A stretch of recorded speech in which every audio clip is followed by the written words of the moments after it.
I wish I would have known this 10 years ago. Welcome to the Service to Syndication podcast, where we interview the biggest and most successful real estate entrepreneurs, investors, capital raisers in the world who have worn the uniform of this great country, those who provide services to our men and women in uniform, and other service-oriented professionals to provide you with the tool sets, the mindsets, and the skill sets to help you conquer your dreams and goals in real estate and to use this wealth creation vehicle so you can live a more successful, happy, and fulfilled life of generosity and prosperity. If what you desire is time, lifestyle, and financial freedom, you've come to the right place. We will bring to you the best real estate entrepreneurs who will give you the insights, the knowledge, experience, skills, so you can go out and crush it in whatever real estate asset class you desire. So grab a pencil and paper, sit back, and enjoy the ride on the Service to Syndication podcast. Hello, my servicemen and women and other service providers. Welcome to another episode of the Service to Syndication Real Estate podcast. I am your host, Cedric Marlow. I am a U.S. Navy vet. Here on the Service to Syndication Real Estate podcast, we interview the most successful real estate entrepreneurs, investors, capital raisers in the world, where most have donned the uniforms of our great country. We aim to provide the tool sets, the mindsets, and skill sets for you to achieve your personal and business goals while using real estate as a wealth creation vehicle to help you live a more successful, happy, and fun-filled life. I'm super excited today because I have with me top-notch real estate investor and expert, Miss Tracy Lewis Cumberbatch. But before I properly introduce our guest to you, I want to ask a favor of you. Please, if you get some value out of this interview, if you get some type of insight, mindset shift, if you learn a new skill, new information, receive inspiration or motivation to go out and take some action to make some progress in your life, please share this episode with some of your friends. Send it to someone you know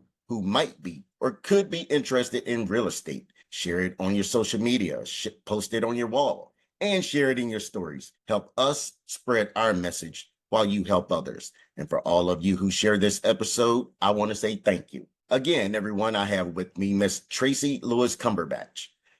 Tracy is a wife and mother of two and the founder of TLC Ventures LLC. Retired from the Navy with over 22 years of healthcare leadership and management experience, she now uses her time to help others in their pursuit of financial freedom and wealth creation through real estate investing. Tracy is passionate about her family, health, and financial freedom, and is dedicated to promoting financial literacy education for all. TLC Ventures podcast is your go-to destination for building wealth through real estate, personal development, financial freedom, and intentional living.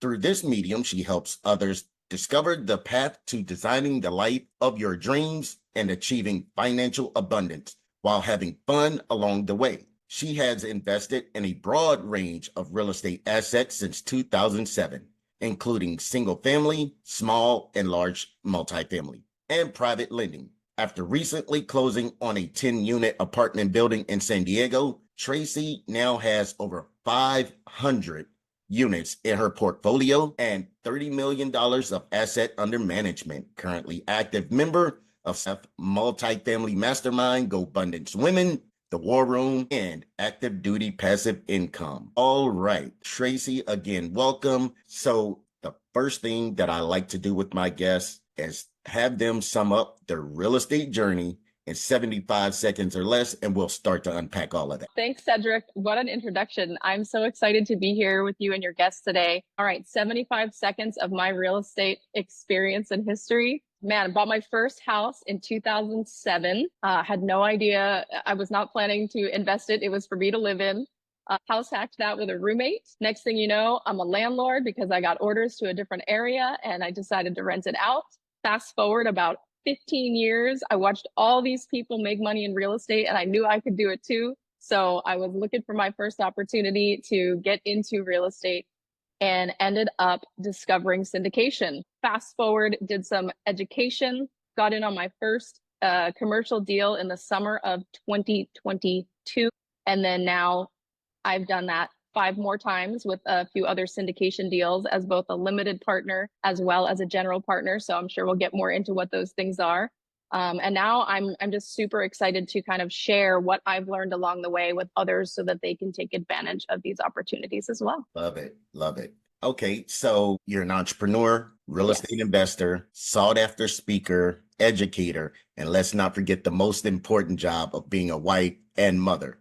Where do you find the time? Great question. There are, I will say it ebbs and flows with the intensity of all of those things. I try not to do all of them all the time, but I carve out pockets. So one thing that I've been leveraging recently is the difference in the time zones, right? So we just moved back to Southern California this past summer. So being on Pacific time, if I wake up very early in the morning, it's already business hours on the East Coast and even Central to some degree. And so I focus a lot of my entrepreneurial efforts in those first 2 to 3 hours of the day, really crushing, coming out the gate, working on my business, doing calls with investors, whatever it takes to kind of get things moving. Then I shift gears and I go to I'm working a W-2 right now just so that we can afford to live in Southern California. Everybody knows it's not cheap here, but that is hopefully a short-term plan to be able to pivot back into real estate full time. But then I go to my regular job and I do that for a few hours, make calls during lunch. And then in the afternoons, I really try to kind of shut all that down so I can focus on family time, take my kids to their soccer games.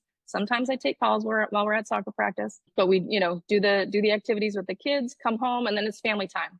So I got a few hours of protected time for dinner, get the kids to bed, read the books, do their phonics, all that fun stuff in the evening. And then once the kids are in bed, that's time for me and my husband. And so, whether that's Netflix and chill or just have conversations without the kids around, and that's like a typical day. And it's like that nonstop from like 5 or 5:30 in the morning until 9 or 10 o'clock at night. We are currently in a phase of growth for my business. And so, those are things that we've had intentional conversations about as a couple and as a family, that for this phase, I'm digging deep on some of that entrepreneurial stuff. But everybody knows that there's like a time frame set on that to build, so that then I have the ability to step back and focus more time on the family, on the kids, volunteering with the PTA or whatever all those things are, because right now I don't have a lot of time for that. So I will just say, it's phases, but it's tough. It takes a lot of intention to try to, check all those boxes all the time. And so I just mentioned that, you retired 22 years in the military. So what prompted you to join the military? Great question. What's funny is that I had no desire to join the military when I was growing up. My parents both served, my grandparents served, lots of my aunts and uncles served. So I come from a family history of military service, but I wanted that sort of traditional college experience. I mean, I look back now and I'm like, I don't even know what that means, but I had this idea in my mind, right, of what that was going to be. And so my parents actually kind of pushed me to join the military because they had done their initial like 5 or 6 years on active duty. And then my mom got out, my dad did the reserves for a while, and eventually that kind of dropped off too. So right around the time I was graduating from high school, they could have been retiring had they stayed in. And I think, maybe there was a little twinge of regret or like woulda, coulda, shoulda, right? And so they were like, join the military. And I was like, no, I want to go to college. So I went to college and I realized very quickly it was very expensive. And at the time, I wanted to be a physician. So I was going to have a very long road of education ahead of me. And about 2 years in, all I could see was like the dollar signs of debt. And it was terrifying. And so, I worked hard. I had some academic scholarships and some other things, but it did not cover everything. And I was just like, man, this is not the road that I want to be on. This is not how I want to get after this. And so I reconsidered and thought, I can see the world. I can have the military pay for my education, and it gets me kind of on that path faster with a little less risk of all that debt. And so I went and talked to the recruiter, and a couple weeks later I was on the bus headed to boot camp. Yeah. Okay. All right. So it sounds like it was that the debt that you saw with going to school that kind of pushed you, and of course along with your parents as well, pushed you into the military. Now, can you, for our listeners, can you just talk about, just briefly, talk about how you were able to leverage both the military and going to school at the same time? Because I assume that you did that. I did. Yes. Yeah. Great question. So back then they had a program. Well, let me first say, when I initially joined the military, I still intended to become a physician. It was always my goal to get a commission and go to medical school. I wanted to be a surgeon.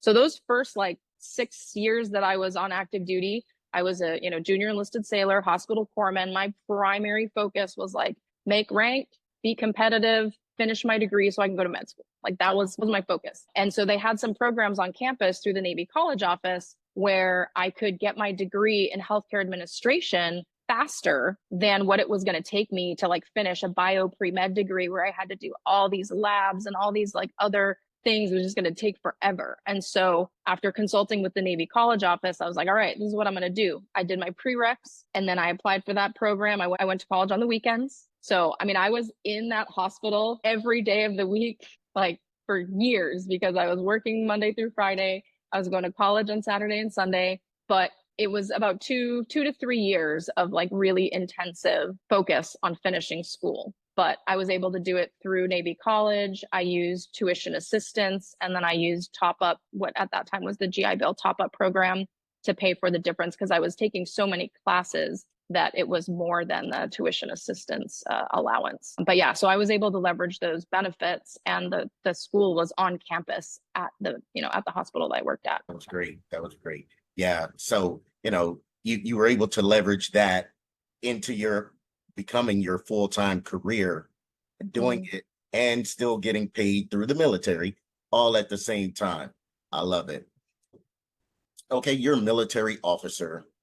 Why real estate? Because, we both know military officers make decent money. So why make your life so cumbersome with the real estate? Why add that in? Great question. So I think, it all started way back when I was still a junior sailor. I was like an HM3 living in Bethesda, Maryland. I was stationed at the Naval Hospital there at the time. It was already a very expensive place to live. And so I felt like I couldn't afford to buy a house, but I watched all of these junior officers, the nurses and the doctors that worked at the hospital, buy these houses. And then like 2 or 3 years later, when their duty station, when their tour was up, they PCS'd and would sell them and like double their money. And so at the time I was just like, man, like what an easy way to grow wealth. Just buy a house, live in it for a few years, and then sell it. I mean, that's what was modeled for me. And so my entire career, I was trying to figure out how to replicate that model. But I always felt like I was in the wrong place at the wrong time. So my entire 22 years on active duty, I only bought one house. And it was when I was stationed in San Antonio for grad school. Excuse me. That was the only place I felt like I could afford one. But I always saw other people building wealth in what seemed to be a passive way. And so I was like, I want that. How do I do that?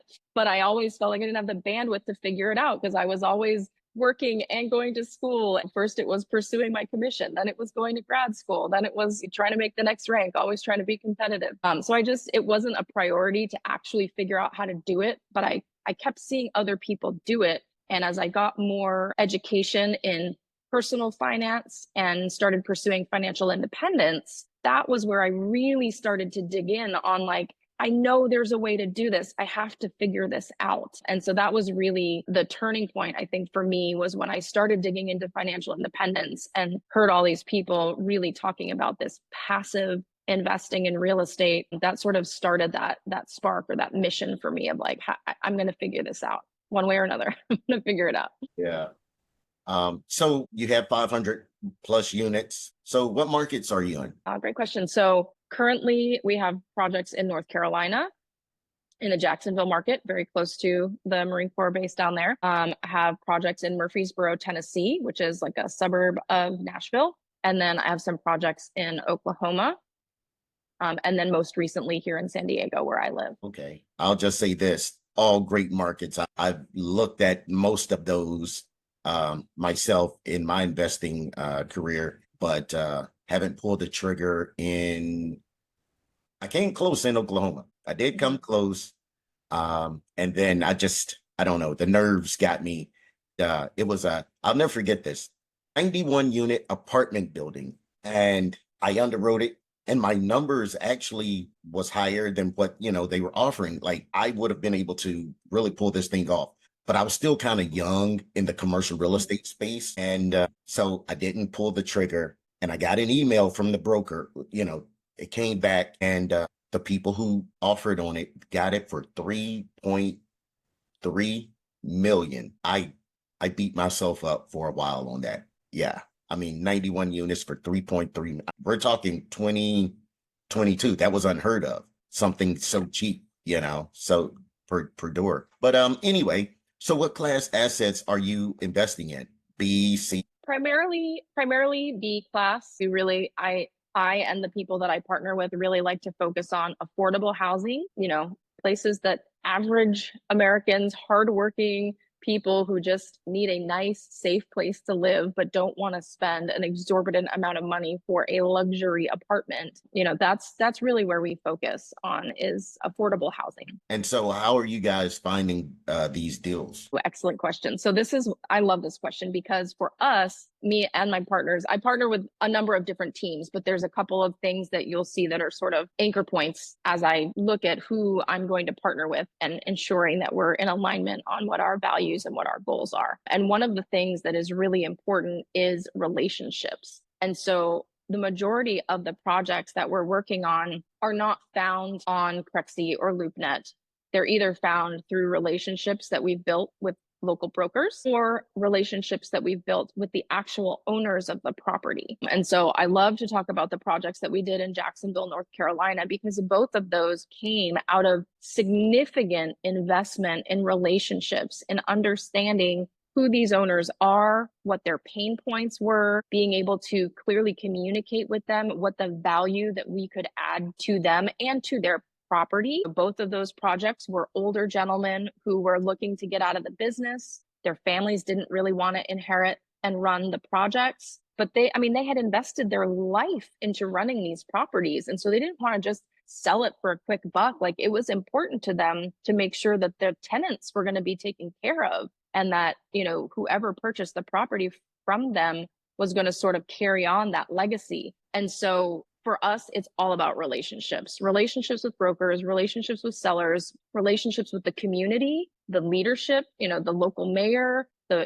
all the different local boards, like really investing in building those connections, not just, hey, let me go pull this property off of Crexi and underwrite it and see if the numbers make sense. Yeah, relationships. So how are you guys nurturing those relationships? So we have a few different folks on the team who that's their primary role on the team on the deal acquisition side. Mm-hmm. And so they reach out to brokers. They're having those conversations on a regular, consistent basis. And so I think that's an important piece too, if you're on the broker relations side, is understanding that is an ongoing conversation and something to be proactively managed, reaching out on a regular basis to find out what types of deals the broker has, what types of sellers they're working with, and what their needs might be. Because sometimes you might not be the right buyer for them, but maybe somebody else who's looking for that type of property. And so a lot of times it's more of a broader relationship management piece of like, who are all the people that I know that are looking for properties, and what type of properties are they looking for? And then who are the brokers that I know who have deals? And sometimes it's making those connections for other people. It's not always just about, what's in it for us. So let's talk about your most recent acquisition. How was it acquired? Was it syndication, joint venture? And how did you guys run up on that particular property? Yeah. So this property, my partner, Adit, had been looking at it for a while. He actually knows somebody who had put it under contract last year, and it ended up not going through. So it had been on the market for quite a while. So we knew that the seller was, really looking to move it, but wasn't getting the traction that they wanted at the price that they wanted. And as we were kind of talking before we hit the record button, that it has been some challenging times in commercial real estate these last 2 years, between interest rates and just all the different dynamics that have been going on. It's not easy to find properties where the numbers make sense. And so this is another one of those examples where we have been nurturing the relationship with the seller and with their broker for over a year to try to get to a number that would make sense for us. And so finally this fall, we were able to get there and get it under contract. One of the things that's super exciting for us with this project is it is kind of a combination of multifamily with new development. So we really are trying to take advantage of and lean into a lot of the supportive regulations right now in San Diego and San Diego County to increase the number of units that are available for affordable housing. And so there's a lot of supportive policy right now for building ADUs. So one of the things that we really loved about this property is it has 9 garages that are underneath the 10-unit property. And so a big part of our plan is converting those garages into studio apartments. So, we bought it as a 10-unit, but we'll be able to turn around in a couple of years and sell it as a 19-unit. And so, it's a totally different spin on value add, right? Because certainly we're taking the 10 units that are already there that are honestly in great condition. We're making, a couple of really minor improvements to a couple of those units that are being vacated. Most of the tenants want to stay on, so we don't have to do anything to those units because they're already in good condition and the tenants are happy. And then we're just converting the garages into studio apartments to create additional affordable housing opportunities. Okay. So what year was this property built? In the early 80s. So it's, relatively new in the value add space, the post 1970s. That's the ideal target these days, is if it could be built after 1979. So that's a huge win. Yeah, I agree. Yeah. So how is this being managed? So we actually have in-house property management that it was not being managed in-house before. It was like an out-of-state private owner who owned the property, and then they had a property management company that was managing it. But keep in mind, this is a 10-unit apartment, right?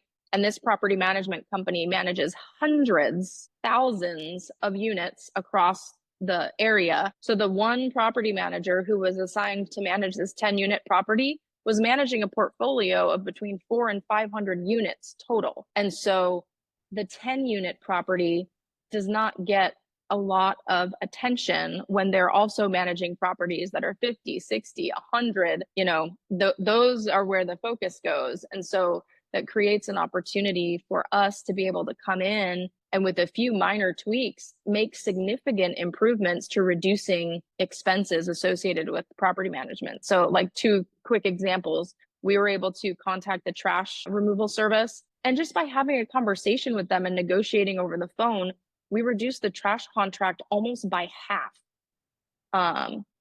It's pretty significant.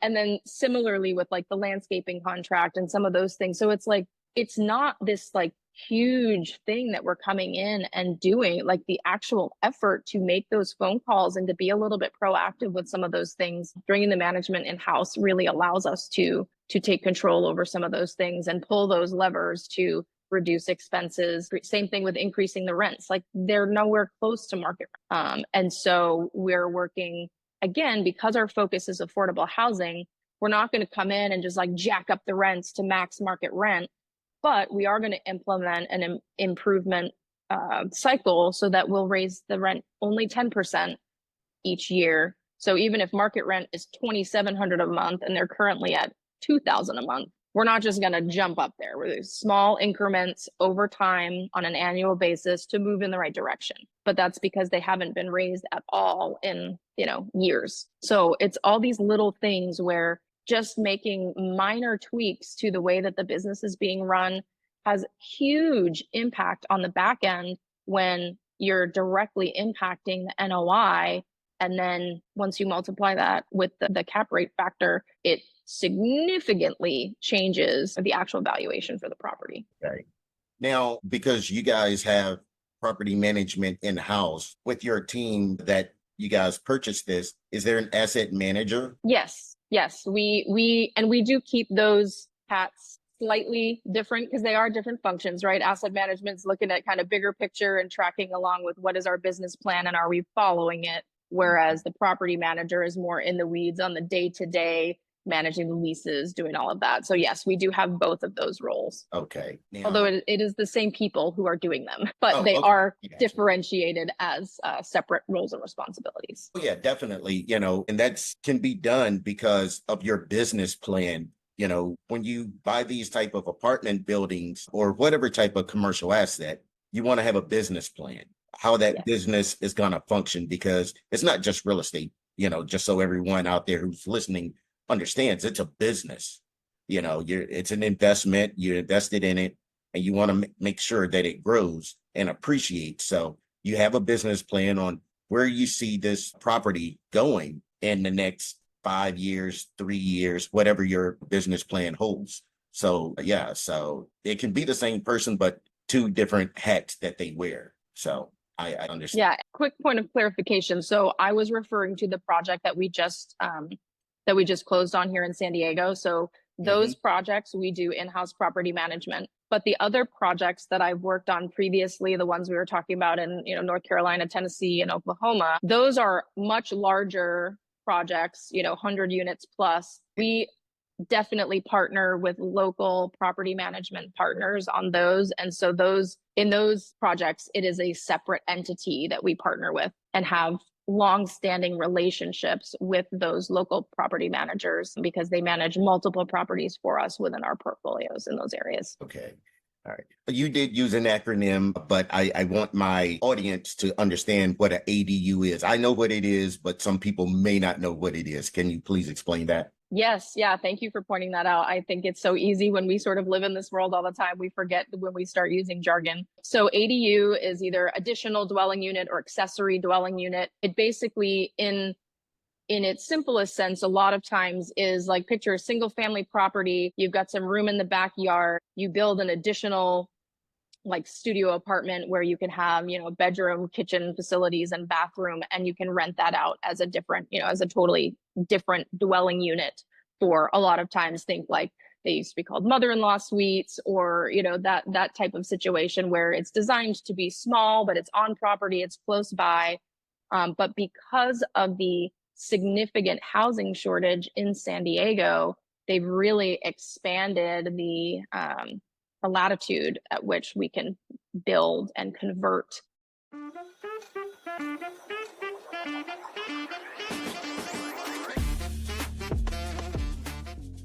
We know you're going to like this episode, so please like, comment, and subscribe to this channel so you can be notified when the next episode drops. Garages and other structures into accessory dwelling units. Okay. So with this, we'll stay on the 10 unit there in San Diego. So you're going to have that as part of your value add for this property. How have you guys located contractors to do it, or you guys still out looking? Yeah, excellent question. So again, this is where like the partnerships and relationships is so important. My partner, Adit, that I'm working with on this project, he has done a number of these ADU development projects locally over the last few years. So he has had some time to vet contractors, find the ones that he really likes working with, and, cross the other ones off the list, to the point that he has identified one in particular that he really enjoys working with. And they have collaborated to actually bring that contractor in-house as well. So Adit bought out part of their company. So now he is part owner manager. He can help with the bigger picture business development and operations so that the contractor can focus on what he's really good at, which is like doing the work. And so it's been a really great win-win partnership so far. So that's another in-house vertical integration, which we love because it allows us to really control all aspects of the project. Yeah. I'm starting to see that a lot with a lot of the business relationships I have, where they are now doing exactly what your partner Adit has done, is buying into complementary businesses and like say bringing those things in-house. And that way you have more control on the processes there. So that's that. Yeah, vertical integration, right? That's the technical business term for it. But when you're able to bring those pieces that you used to have to pay other people to do, and you can bring them in-house, now not only do you have better control over what's happening, but you're able to be much more efficient in the way that you execute it, because you don't have them taking their profit off the top. And so we take it very seriously with both the property management side and the construction side, where we're able to then pass those savings on to our investors. Okay. All right. So now let's transition into your team since you kind of mentioned your partner Adit. So in this particular deal, is that the only other partner you have in this deal? No, so we are a team of 5. Adit is our, essentially key partner. He's the one with most of the experience and has both the property management company and the construction in-house. I'm probably the second person on the team with the most experience because I partnered on a number of other syndications, working with other teams. My primary responsibility is investor relations, and then I supplement, asset management and, some of the other pieces, but my primary role is investor relations. And then we have 3 other team members who focus on, one is primarily underwriting, another is sort of supplementary across the board for all things, capital raising, asset management, and then the third is specifically capital raising and investor relations and marketing. So we are, I would say, have a mix of experience and new folks on the team. So we were really excited at the opportunity. 2 of these partners are recent grads of the SDSU real estate program. So they're well-trained and hungry, excited to be a part of it. And we can kind of shape and build this team from the ground up. And then Rob, the one that I was talking about, who primarily is investor relations and marketing, he is such an incredible asset to the team because he has been investing as a limited partner for years. And I love his story because it's so relatable in that he was the guy who knew that people were doing these kind of deals, but he wasn't an accredited investor when he first got started. And so he was knocking on doors, trying to find these deals, right? And so it's really, really helpful for us to understand, what are the needs of our investors and what are people looking for and how can we make it easier for them to find us? Because there are people out there who are making great money in their W-2 and want to leverage investing in real estate, but they don't want to be a landlord. They don't want the headache that comes along with active real estate management. I mean, it is work. And so finding those opportunities where we can create the win-win by getting it out there that these are the types of projects we're doing. This is how you can make money passively, and connecting those people who have money but no time or desire to do real estate with the people who love to do real estate but maybe don't have enough personal funds to do it all with their own bank account, and create that win-win relationship.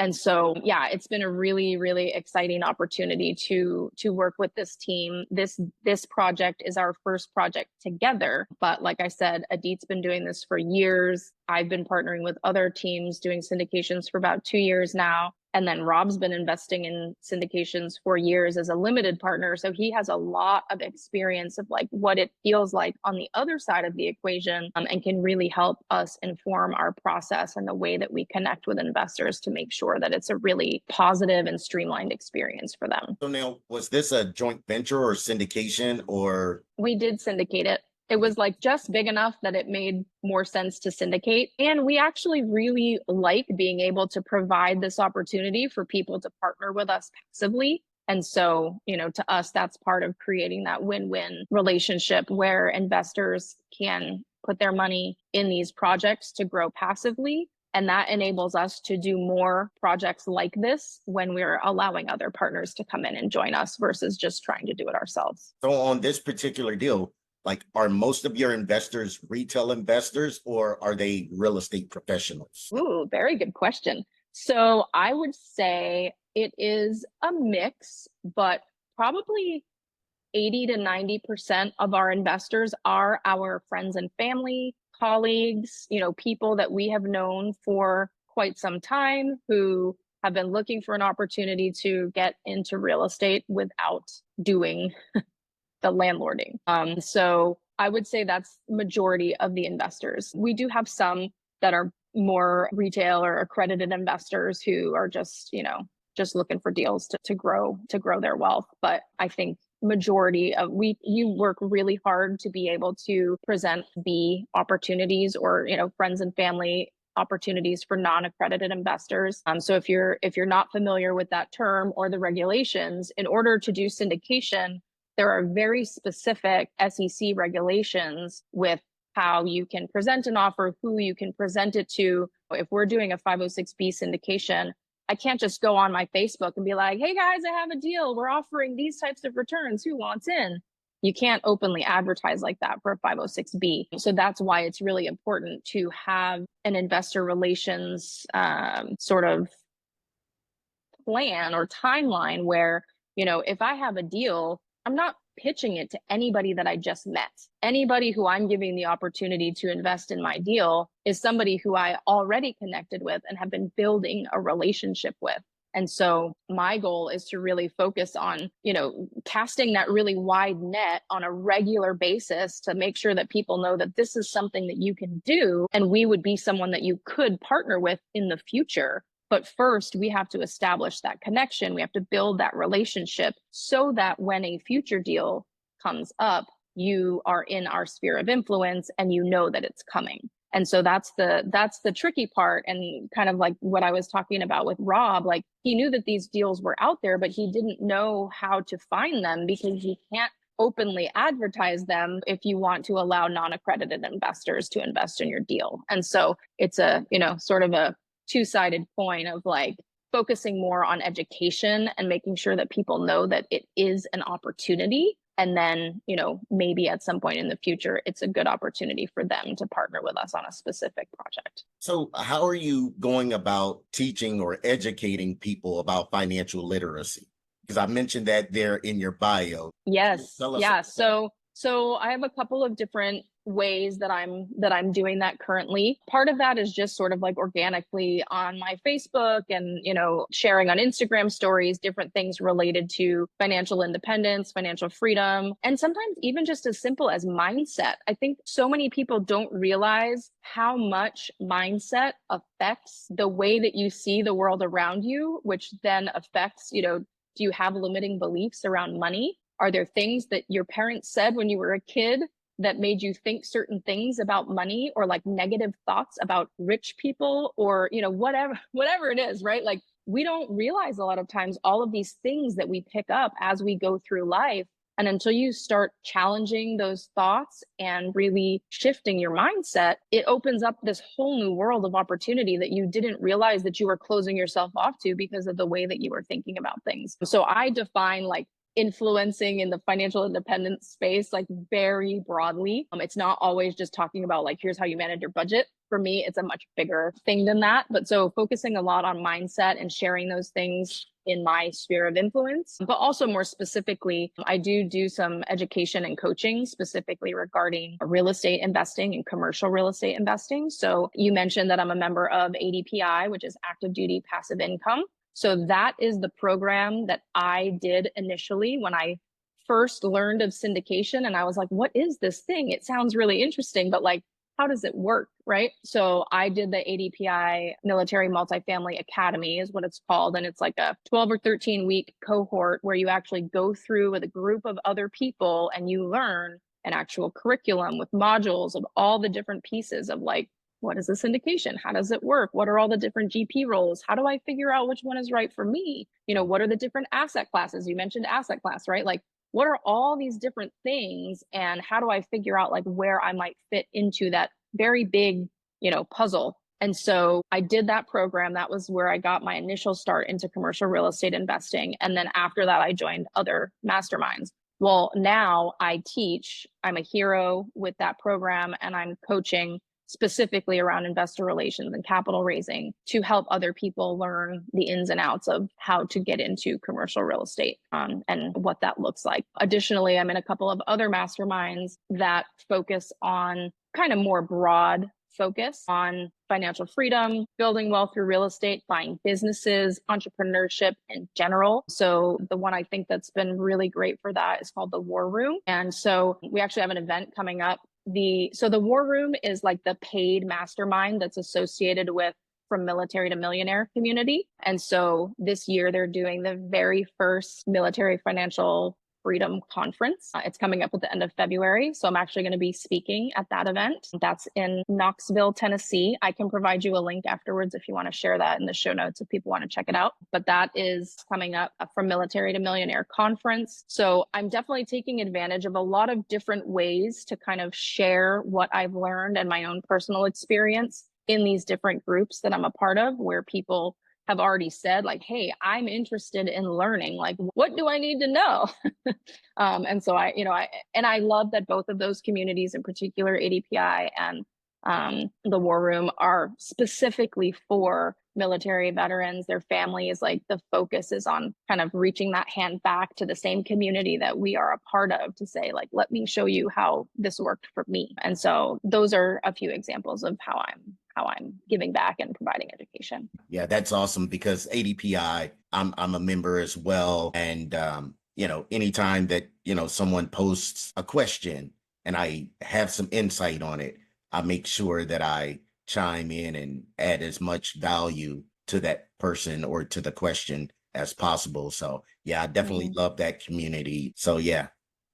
So I know you just recently retired, last few years. So do you still keep in touch with some of your comrades? Yeah, absolutely. I feel like for the last maybe like, I don't know, 6 to 10 years, I keep trying to be like, I'm not going to do Facebook anymore. I'm too, I'm too old. This is like, whatever. But it makes it so easy to stay connected with people all over the world. And I think because of our unique experience in the military, where we're moving every couple of years, working with different people, and people kind of come and go in and out of your life, I've really leveraged social media between Facebook, LinkedIn is another great one. Instagram to some degree, but I love Instagram, but like, I don't really use it correctly, or at least not the way that it's been designed. But I think for connecting with people, LinkedIn and Facebook have been better for me. But it's a great way to be able to stay connected with people, even though we're not necessarily living in the same place anymore.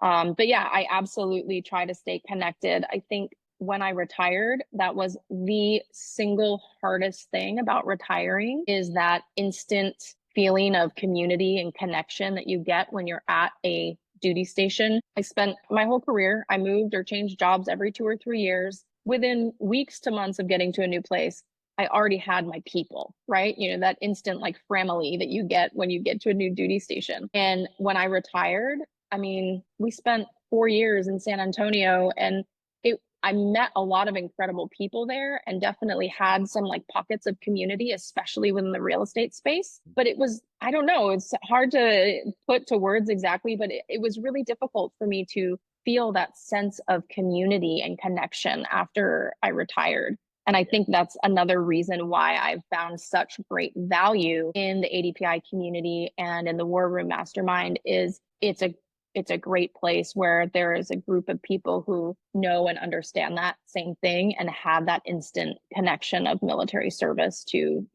build from. Yeah. So I definitely do try to stay in contact with folks from before as well, but it can be challenging when we're all scattered across the world. So when you're speaking with your comrades who are not in real estate, do your conversations kind of veer off to real estate? Ooh. Is a good question. I think that depends on the group of people, and kind of depends on the context. I definitely have like one core group of girlfriends, for example. Like, we have a WhatsApp chat. We do like virtual wine Wednesdays and all these other different things to like stay connected, even though we're all over the world now. I rarely talk about real estate with them, because it's more personal. We're talking about our kids, or, whatever drama happened at work or whatever. It's just more, more personal. And I try to be very intentional to not bombard them with like all my business stuff, because I don't want them to feel like I'm just trying to sell them something all the time. I don't know. Yeah, I think there's a fine balance. Okay.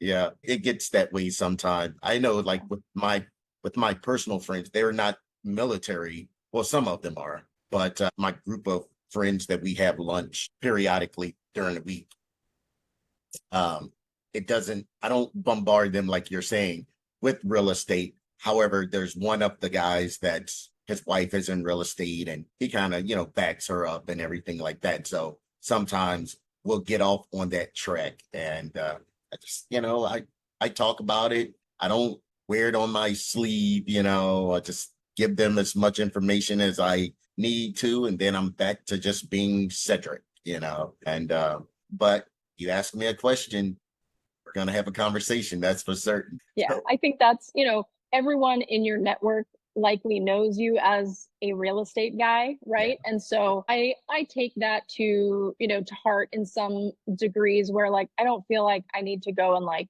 be in their face about it all the time, but I know I talk about it enough that they know that if they have questions, I'm the person that they want to reach out to ask. And I think too, like if it's something that's a part of your life and you're excited about it, like you're gonna talk about it enough, that people know one way or another. But I do think you bring up an interesting point, and was one thing when I first got into commercial real estate, I think that was an interesting shift. And that was this idea of like, when you get into something like this, when it's new, at some like there's a part of it that's like connected with identity a little bit. And I think a lot of times it can be really tough for people initially, because you kind of have to like shed whatever your old identity was in order to reveal the new, like, hey, did you know I'm a real estate investor now? And that can feel a little bit weird or scary, I think, for some reason. I know it was for me when I first got started. And I was so sensitive about like, oh, I don't want people to feel like I'm only talking to them because I want to invest in, I want them to invest with me. But more like, I'm excited about this, and it's something I wish I would have known about a lot sooner. And I'm mad that I didn't, because nobody told me. And so I feel like it's my duty to like, shout it from the rooftops to at least make sure that people know that this is something that's available to them. And then if it's not for them, like, hey, like no hard feelings, like I still love you and you're my friend, but like I would feel like it's a disservice to you if I don't tell you about it, right? It's important to acknowledge that like it can be new and different, but if it's something that you're genuinely excited about, like your friends are going to be excited for you and with you, even if it's not for them, at least not yet, right? So I think it's worth noting that. Yeah. Okay. So Tracy, before you became this very successful person I see in front of me, give our listeners a little bit of your backstory, like where you grew up, how was your upbringing, and what in your past shifted your mindset to becoming the person you are today? Ooh, great question. Ooh, a little more of a deep one. So I think for me, I grew up in small town Maine. Church was life. Like if the doors were open, we were there. Everything we did revolved around that building and the people in it and what it was all about. But even in that space, like I saw people doing entrepreneurial things, owning buildings, renting them out. Though I feel like those seeds were sort of planted early on, but I think for a long time I didn't know what to do with them. But it was there. I was, sort of silently observing and collecting all this information. But it really wasn't until when I went off to college initially, and then when I joined the military and I started traveling and living in other places and meeting people from other places in America, meeting people from other countries, other religions, other cultures, like it was really this exposure and this acknowledgement of like the bigger picture of like the world, the global environment, like true acknowledgement of, God's creation in this much bigger context, that I think I really started to have those mindset shifts and have a different understanding of the world and how I fit into it. And I feel like it was a combination of those things that eventually helped me grow into being more willing to try new things and to not be so afraid of failure. It's really like I spend a lot of time reflecting, and it's hard for me to like pinpoint why I'm so afraid of failure. But it's something that I've realized over time as I've done more reflection, that was a huge part of who I was for a long time. It was like I had to be the one that was successful. Like failure was not an option. And I think I put a lot of that on myself. I'm not sure why, like my parents were never like that. They were always very like supportive and encouraging. So it's not their fault, but like somewhere in there, I don't know, there was just this like really high expectations and fear of not getting it right. And I think for a long time that held me back from taking action. And so over time, that exposure to different things and just realizing that there's like success can look different for different people. And ultimately that like, you're never going to find success if you're too afraid to try things, right? Like nobody was an expert on day one. Like the way that they got there is by trying and failing and getting back up and trying and failing and getting back up. And you learn as you go. And as you build that experience, you become better and better and better. And so I think, it's been a combination of over time, that shifting in mindset and then being willing to take the next step, even if I don't, there's the quote about the staircase, right? Like you don't have to see the whole staircase, you just need to take the next step. And I think the more that I have started to embrace that, I've seen so much momentum and progress in a short period of time, because I didn't necessarily stop being afraid. I just stopped letting the fear stop me. And so feeling that fear, doing it anyway, taking the next step, and then whether that's a fall on my face or whether that's a win, take it as the lesson or the win and then keep going. And so I've really tried to embrace those sort of core focus areas over the last couple of years as I started getting more into real estate and entrepreneurship, and things have taken off beyond my wildest dreams. Let me ask you the last couple of questions. And what is one belief you had as a beginning investor that has turned out to be false, but may be holding people back from taking the leap into investing? That is a really, really good question. I think for me, a limiting belief was kind of tied into that idea of imposter syndrome and like, I don't know enough